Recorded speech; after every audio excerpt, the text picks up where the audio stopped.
Bapak Ibu para sedherek ingkang kinasih, tentrem rahayu wonten ing panjenengan.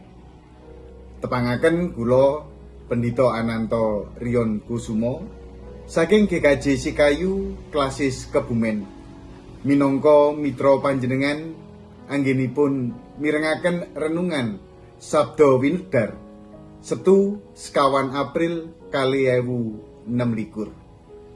Waosan ing dinten menika kapetik saking layangipun Rasul Petrus kang kapisan bab sekawan ayat sekawan A ingkang mekaten suraosipun. Marga saka iku kowe padha digumuni dene kowe ora padha melu nyemplung ing blethokaning pamblasar iku. Mekaten sabda pangandikanipun Gusti. Rahayu tiyang ingkang mirengaken sabda menika. Bapak Ibu para sedherek ingkang kinasih, jejer renungan sadar ing dinten menika inggih menika padha digumuni. Para sedherek, kenging menapa tiyang rumaos nggumun dhateng tiyang sanes? Wangsulanipun wonten kalih perkawis.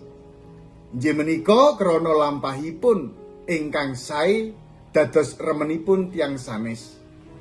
Dene lampahipun ingkang awon temtu kemawon dados kaprihatosanipun tiyang sanes. Menawi kita ningali tumindak ingkang sae, kita bingah lan nyengkuyung supados sederek menika saged tetep sae malah sangsaya sae. Dene menawi kita ningali tumindak ingkang awon, kita dados sedih lan gadah pangajab sederek menika enggal nilar tumindakipun ingkang awon. Menapa kita saged migatosaken kalih-kalihipun? Menapa kita purun ngengetaken sederek ingkang sami tumindak awon? Serat Rasul Petrus ingkang kapisan bab sekawan menika nyariosaken kawontenaning pasamuan ing Pontus, Galati, Kapadokia, Asia Kecil, lan Bitinia, saderengipun lan sak sampunipun pitados lan nampi pakaryanipun Gusti Yesus. Kegelitaning pasamuan menika sampun nilaraken kekaremaning kedagingan, mendem, jibar-jibur, nyembah brahala. Masyarakat ingkang sami nyipati bab menika sami nggumun. Kok bisa wong-wong iku ninggal utawa ngedohi kuwi kabeh? Gumunipun masyarakat awit ningali pasamuan ingkang sae gesangipun, ingkang bangun turut dumateng Gusti.